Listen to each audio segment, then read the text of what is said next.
Something was sharpening a blade 20 feet away in the dark. It wasn't an animal. Something crouched at the base of my tree at midnight, hands moving, working at something I couldn't see. Then I ran, and something reached out of the dark and grazed my back. 3 people, 3 nights, Yellowstone's deepest backcountry. All 3 walked out alive. None of them will ever walk into those woods the same way again.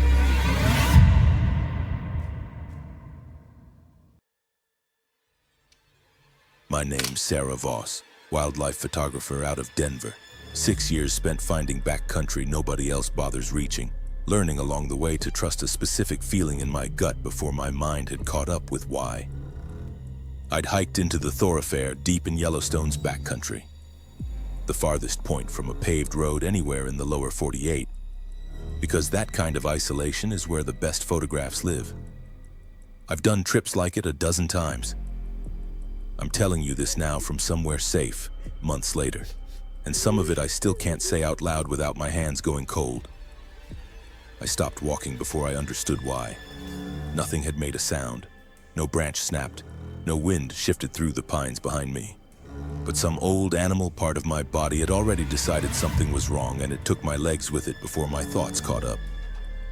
I stood there on the trail with my pack straps cutting into my shoulders, breath held, listening to a silence that had gone too complete. No birds, no wind, just my own pulse loud in my ears and a tightening low in my chest that I'd later recognize as the first true fear of the trip. I looked up before I decided to, the way your eyes go to a sound you haven't actually heard yet. He was in the canopy, maybe 40 feet up, wedged into the fork of a dead lodgepole, and my mind refused him for a full second, because nothing that size should have been able to get up there or stay so still once he had. He was massive across the shoulders, wrapped in layers of matted, filthy cloth gone the color of bark. And his face, what I could see of it, was smeared dark, unreadable except for his eyes, which were locked on me with a stillness that had nothing patient about it. My whole body went cold at once, a wash of adrenaline so fast it felt like falling. I understood in the space of one heartbeat that I had stopped being the one doing the watching in these woods a long time before I noticed it. I didn't scream. My throat had simply stopped working. Then his arm came up, slow, and one thick finger extended, pointing. Not at me, past me, toward a stand of spruce off the trail. My eyes went there on reflex, the way a hand pulls away from heat before you've registered pain. A camera. Strapped low on a trunk, lens angled down at the exact stretch of trail I was standing on. Relief and violation hit in the same instant, tangled together so tightly I couldn't separate them. Someone had been watching this trail, watching me. And the thing that had just terrified me most had also just shown me. I spun back to demand answers I didn't have words for, and the branch was empty. No sound of him moving, no shifting bark, no snapped twig. Just absence, complete and immediate, like he'd been erased rather than left. I didn't investigate the camera. I got off that stretch of trail as fast as my legs would carry me, checking behind me every few strides, certain each time I'd see him closing the distance silently through the timber. By the time the light started failing, I'd put 2 miles and a river crossing between myself and that tree, and I chose my next camp with a kind of desperate calculation. Tucked back from any clear sightline, spruce dense enough to break up my silhouette. Telling myself uselessly that distance was the same thing as safety. It wasn't. Near midnight, I woke to a sound at the edge of the firelight. Low, deliberate. Someone crouched at the base of a tree not 30 feet from my tent, hands working at something I couldn't see. Every rational thought collapsed into one word. Him. He'd found me again. I didn't think, didn't reach for anything, didn't do a single one of the things you tell yourself you'd do. I screamed and ran, blind, lungs burning, branches tearing at my arms and face, no thought in my head except forward, until my legs gave out against a boulder a quarter-mile downslope. I lay there a long time, cold ground under me, heart slamming so hard I could feel it in my teeth, waiting for footsteps that never came, for hands that never closed around me. The adrenaline drained out slow and left something worse behind it. A shaking that wouldn't stop and the growing sick certainty that I'd have to walk back toward whatever I'd just fled to find out what it actually was. I stayed there until gray light, then made my way back, terrified of what I'd find and more terrified of not knowing. At the base of that tree lay a camera housing, cracked open, wires pulled loose, strap cut clean through with something sharp, not planted, removed, torn down and disabled deliberately by someone who didn't want it there anymore. I told myself that meant something good. I didn't believe it. I'd screamed and run from a man doing something to a tree, and now I had no idea if I'd been running from a threat or from the only thing standing between me and one. I should have hiked out then. I know that now. Instead, I stayed 2 more days, moving deeper into country I no longer trusted, sleeping in scraps, jerking upright at every settling branch, refusing to look up into any canopy for longer than a second at a time because some part of me had decided that not seeing him was safer than confirming he was there. By the second night, I wasn't sure anymore whether I was more afraid of him or of what the fear itself was doing to me. That's when I saw the second one, not in the trees. On the ground, at the tree line across an open meadow, and wrong in a way I felt before I could name it. He moved with intent, quick, low, angling toward me on a line that adjusted every time I did, the way a predator corrects for a moving target instead of stumbling after it. No stillness in this one, no waiting, just closing distance, faster than I could manage across open ground with a full pack. And for the first time since the tree, I understood that everything before this had been the warning, not the threat. I ran anyway. My legs screamed at me within seconds, lungs seizing on air that wouldn't go deep enough, and somewhere under the panic a single thought kept surfacing, cold and clear. I wasn't going to reach the tree line before he reached me. I heard him behind me, not far behind, close enough that I could hear his breath catching rhythm with his stride. And my mind in that last stretch wasn't even on escape anymore. It was just bracing. Something came out of the trees to my right, not toward me, past me. I didn't see it clearly, a blur of matted cloth, enormous, moving with a speed that shouldn't have belonged to something that size. And then the sound of impact, 2 bodies meeting hard in the brush behind me. A short, ugly scramble of noise, a single cry that wasn't mine. I didn't stop to look. I ran until the trees broke open onto the river trail and kept running until a fishing party found me an hour later, incoherent, bleeding from branch scrapes I didn't remember getting. I never learned who the second man was.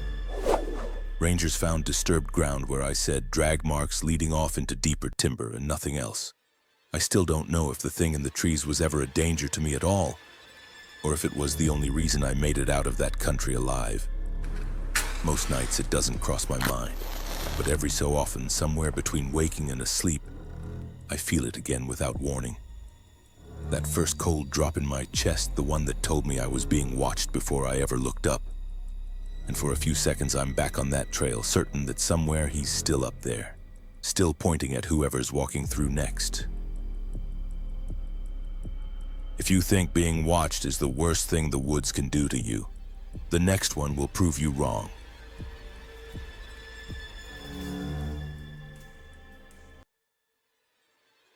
My name's Claire Denny, ER nurse, Boise, 12 years of shift work behind me.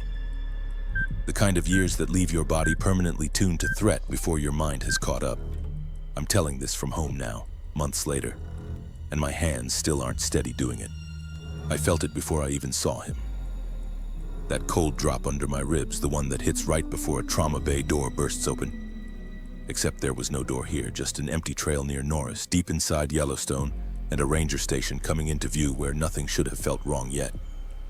He was standing outside it, too still, hands folded, waiting like he already knew I was coming. He asked for my permit. I handed it over. Then he asked the question, flat and unhurried, like it cost him nothing to ask. If you don't check in by tomorrow evening, how long before someone actually comes looking? I told him my sister expected a call. He said, good, and stepped aside. I walked on and the question wouldn't leave me. It sat in my chest the rest of that day, heavier with every mile. Not because it was strange, but because I understood somewhere underneath thought exactly what it was for. A window. He'd asked me to hand him a window, and I had, without meaning to, without a way to take it back. I thought about turning around more than once. I kept walking anyway because turning around felt like admitting to a fear I couldn't justify with anything solid yet, and because the trailhead was already 3 hours behind me. By dusk, every sound in that forest had a weight it hadn't had that morning. A branch settling made my whole body lock rigid. A distant elk call sent my pulse into my throat before I even placed what it was. I made camp with hands that wouldn't quite stay steady, checking my tent stakes twice, then a third time, telling myself I was being ridiculous and not believing it for a second. Somewhere close to midnight, a smell reached me through the tent mesh. Paint. Sweet. Chemical underneath the pine and wood smoke. The kind of sweetness I'd know anywhere after 12 years of watching it drip into IV lines before surgery. My body understood what it was before my mind caught up. The same cold drop recognition I'd felt outside the ranger station, except now it was inside my own tent with me. I didn't move. I made myself breathe slow through my mouth, shallow, willing my lungs to take in as little of it as I could manage without gasping. Every second stretched unbearably long. I don't know how long I lay like that, rigid, waiting for my own body to betray me and go soft against my will. It didn't. Whatever concentration that smell had been, it wasn't enough. And slowly, agonizingly, it thinned and faded from the air. I came out of the tent near dawn, legs unsteady, and caught a shape already moving away into the tree line. Quick, low, gone before I could fix on any detail. I told myself desperately that it had been nothing. Someone's dying campfire smoke drifting wrong. I needed that explanation the way you need air, and I didn't believe it even as I made myself think it. My own body didn't feel like mine yet. Legs unsteady in a way that had nothing to do with sleep, thoughts arriving a half step behind themselves, and underneath it all, the sick, specific fear of not knowing how close I'd actually come to not waking up at all. I broke camp fast, hands fumbling the stakes, and started walking before I'd even decided which direction was right. Just moving, putting distance between myself and whatever had been that close to me while I slept. I hadn't gone 40 yards before I heard it. A slow, rhythmic scrape, metal against stone, deliberate, unhurried, coming from somewhere just off the trail to my left. I knew that sound. Every ER nurse knows that sound, some cousin of it, from trauma kits and prep trays. The specific rasp of a blade being drawn against something hard, again and again, patient and precise. Whatever hadn't worked in the night, he was preparing something that wouldn't fail the same way.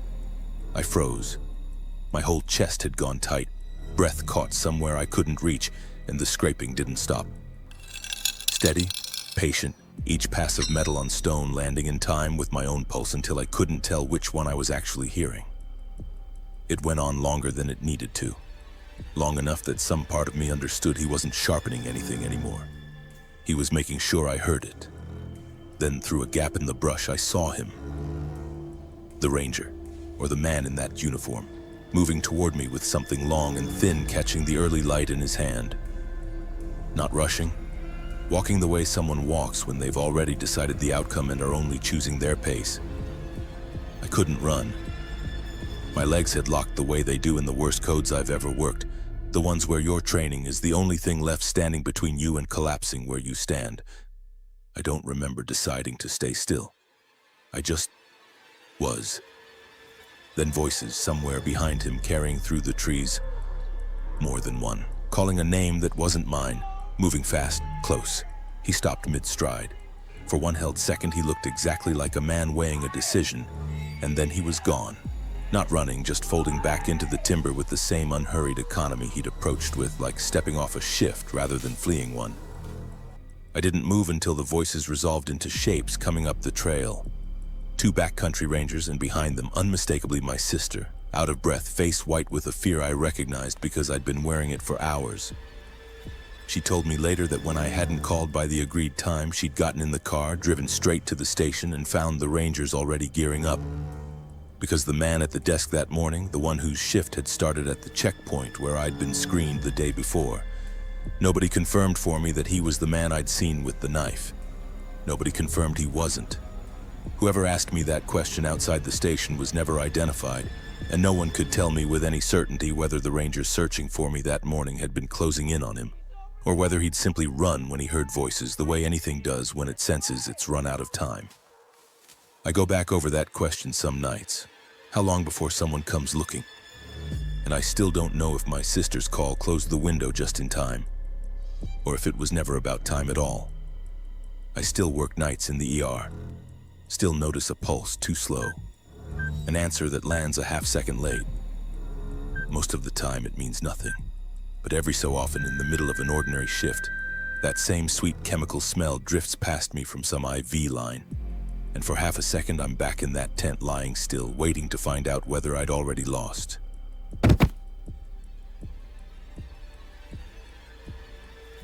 A man following you is a nightmare you can at least see coming. What found the next one didn't need to be seen at all.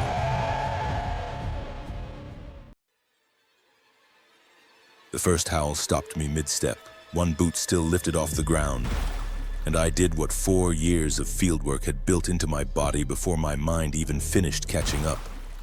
Moved fast and quiet toward open high ground, wolf sound at my back where it belonged. My name's Elena Marsh, hydrologist Bozeman.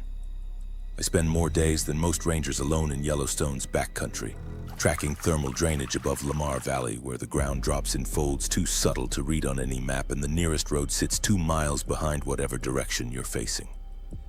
I know a wolf's voice the way you know a person's footsteps on your own stairs. Not something you think about. Something you simply recognize, all through your body before your conscious mind has caught up. That first call was real fear, but it was clean fear, the kind with a correct response, and I'd just given it without hesitation. For a while, that felt like enough. I kept moving, breathing hard, telling myself the encounter was over the way encounters like this usually are. A call, a repositioning, distance restored, nothing more. The second howl came 12 minutes later, and something about it was wrong before I could say what. It wasn't the distance. It wasn't the direction. It was underneath the sound itself. A thin metallic seam right at the start of the note, gone almost before I caught it, like a scratch on a record you only hear once, and then can't stop hearing in your memory afterward. My whole body went cold in the time it took to draw one breath. I've spent years around this exact animal, in every season, in weather that strips a call down to nothing but its rawest shape. I know what a throat sounds like producing that sound. That hadn't been a throat. I didn't run yet. I made myself keep walking faster now, angling toward the truck, telling myself I was wrong, needing to be wrong. My pulse climbing anyway, like my body already understood something my reasoning was still refusing. Then I saw it. Half a second, no more. A shape strapped low in the crook of a wind-bent pine just off the trail. Weathered green housing. A small speaker cone facing out into the valley. And even in that half second, my stomach dropped straight through the ground beneath me because there was nothing left to argue myself out of. The branch beneath it was still faintly moving, like something had been standing there recently enough for the wood to still be settling. I didn't stop. My legs carried me past it before my mind had finished processing what I'd seen. And somewhere behind me, a third call started. Closer now, and I understood with a clarity that had nothing comforting in it, that it had never been warning me away from anything at all. It had been walking me somewhere. I broke into a run without deciding to. Brush tore at my arms, the ground rising and dropping unpredictably beneath me, breath tearing ragged out of my chest in the thin air. And underneath the crash of my own footsteps, I heard something that wasn't an animal moving. Deliberate, fast, gaining. I saw him once, full and close, breaking from a stand of lodgepole not 30 feet to my left, not stumbling through brush the way I was, but moving with an awful, economical certainty. Like the terrain belonged to him and I was only passing through it. I don't remember a face. I remember the stillness of him even at a dead run, the specific horror of watching a person cover ground that fast with that little wasted motion. And I remember understanding all at once that I was not going to outrun him on open terrain. I went down hard over a buried root, pain lighting up my knee, and in the half second it took to scramble back to my feet, something closed the distance I couldn't afford to lose. A hand, or the edge of something harder than a hand, grazing across my shoulder blade as I twisted away. Close enough that I felt the disturbance of air before I felt contact. Close enough that another half second would have ended the story somewhere else entirely. I don't know what let me get up faster than he expected. I don't know what made him miss. I only know my legs found ground again and didn't stop, didn't slow, didn't let the burning in my chest or the warm line of blood running down my forearm register as anything but noise to run through. The whole valley narrowed down to one thought. Forward, forward, keep going forward. My truck came into view small and impossibly distant across open grass, and I covered that last stretch on legs that had stopped feeling like mine, breath tearing, certain with total cold clarity that stopping meant not getting up again. I hit the door running, threw myself inside, and locked it with hands shaking too hard to manage the key on the first try. I sat there a long time, engine off, staring at the tree line, waiting for a shape to break out of it that never came. I drove straight to the nearest station and told them everything. And I watched the ranger's face change partway through. Not disbelief. Something closer to recognition, like I'd handed him a piece of something he already had sitting open on a desk somewhere. He didn't explain. He only asked me to describe the device exactly, twice, and wrote it down without looking up. They searched 2 days. They found the collar unit near where I'd glimpsed it, wiped clean of anything useful. Boot prints near where I'd fallen, deep and evenly spaced, consistent with a man running flat out over rough ground. Nothing else? No trail leading anywhere I could follow, even in memory? No name? No explanation for how long he'd been doing this, or how many people before me had heard that first, clean, correct howl and did exactly what their training told them to do and walked themselves precisely where he wanted. I still work in that valley, I still have to. It's the job, and the drainage doesn't map itself. But I carry a two-way radio clipped where my hand can find it without looking, and I've spent years learning a wolf's real voice well enough to trust my own ear completely. I still trust it. Mostly. But every single time now, some part of me waits half a beat too long before believing it. Listening underneath the sound, out of habit I can't unlearn, for a seam that usually isn't there. Usually. If these accounts kept you awake, subscribe. The shadows are still growing. Do you have a survival story that changed you? Drop it in the comments. This is Living with Shadows.